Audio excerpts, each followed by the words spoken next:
Was that surprise plot twist in the first 15 minutes of Daredevil Born Again necessary to tell this story? Quite possibly, yes.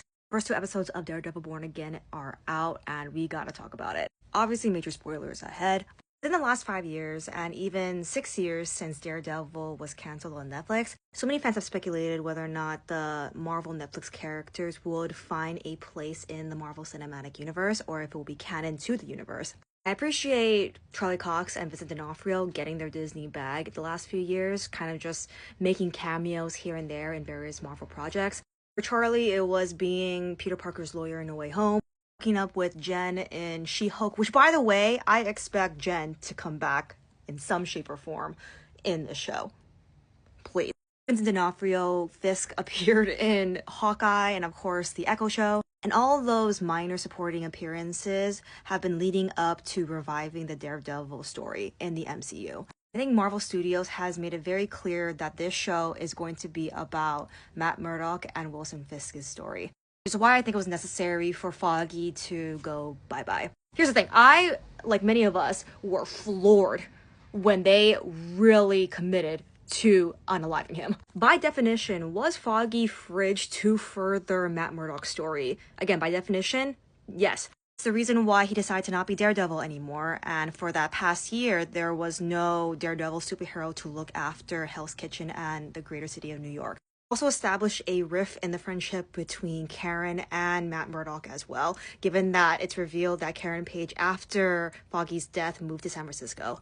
The show has made it very clear that this is not going to be the Netflix Daredevil show, which heavily centered around Matt Murdock's friendship between Karen and Foggy. While yes, a lot of the Netflix Daredevil show also showcased the love-hate relationship and dynamic between these two characters, but where we find these characters are in very different places in their lives, and to the title's point, Born Again, Wilson Fisk survived near-death experiences to get to where he is today. And I think a lot of that is why he's essentially born again and wanting to be in service to the people of New York City. At least that's what his narrative is as of now. For Matt Murdock, the tragic death of Foggy Nelson has forever changed him. And while we know it was Bullseye who pulled the trigger and ultimately went to jail for life for that crime, and Matt even says it too in his testimony in court, it's not enough.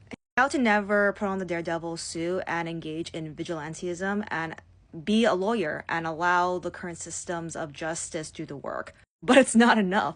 And he knows it, deep down. It's been an ongoing conflict since the first season of Daredevil. Is my work as a lawyer enough to put away the bad guys? Or do I have to unleash my dark side that is Daredevil in order for justice to truly be served? That has come a long way since his pro bono work, to the point where he's now part of a bougie law firm alongside McDuffie. We're definitely going to be comparing this dynamic and partnership to when Matt and Foggy were partners.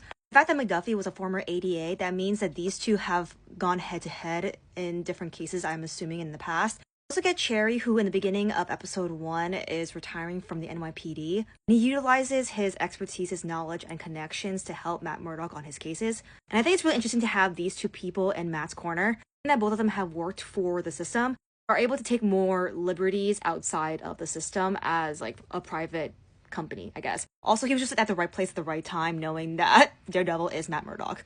I also will point out that he had a little monologue in the beginning of episode 1 during the retirement party, where the reason why he retired is that police officers are kind of obsolete given the vigilantism that's going on between Daredevil and White Tiger. So that dynamic is really interesting to me. But before I get into Wilson Fisk, I just want to give my flowers to Deborah Ann Wall in this scene in particular. The moment she finds out that Foggy is gone, moments after that realization, she probably sees from her peripheral that someone is falling and lands and could possibly be dead. And the fact that she let out that guttural scream, because in this moment, she has no idea if she's now going to lose not just one friend, but 2 friends now. And the shakiness of her turning around to see who it was and it not being Matt Murdock, give her like a preemptive Emmy for that scene alone. Just say the quiet part out loud. There are a lot of similarities between our current president and Wilson Fisk right now when he is running for mayor. At this point, any campaign who is donning colored hats with a slogan on it, they're making references to the MAGA hats. And the fact that Wilson Fisk, who was a crime boss who went to jail, was arrested, and going from that to being the mayor of New York City, very timely. but it's also a reflection on some of the most important people in these superhero stories, and that is the public. They are the ones who ultimately get saved by the superheroes and get abused and hurt and just impacted by the shenanigans of the villains. Wilson becoming mayor is a reflection of currently at this moment who they want as their leader, who is going to protect them. Daredevil's not around, so it seems like Wilson Fisk is up for the job. Fisk can fix it. Also shouldn't be lost on you and whether or not Michael Gandolfini accepts that this will be part of his legacy from here on out until he establishes himself as more of an actor separate from his father. But Michael being in this show where his father, who portrayed the iconic Tony Soprano, who created the OG blueprint for anti-heroes in television, there are no doubt similarities between the character Tony Soprano and Wilson Fisk, and even Colin Farrell's The Penguin. I love that Michael is part of this project, and I can't wait to see where this protege character goes. Also, Wilson Fisk bringing Vanessa to do couples counseling and therapy. Come on now. And finally, no doubt, the original Daredevil Netflix series had a lot of explicit commentary about social class.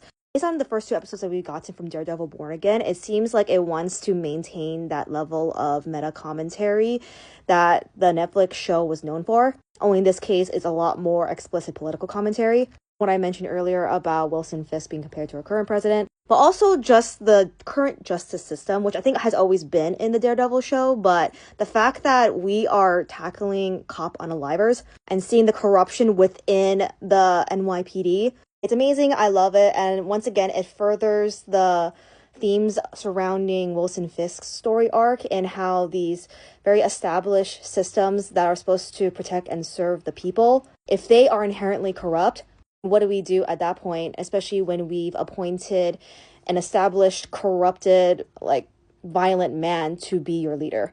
He truly is a reformed man that he says he is. Will he live up to the promises that he has made to the public? Overall, I'm very excited for what we get to see in Daredevil Born Again. I have not covered every single thing that happened in the first 2 episodes, so let me know in the comments what you liked or what you disliked. All in all, I personally am here for Matt's unaliving era.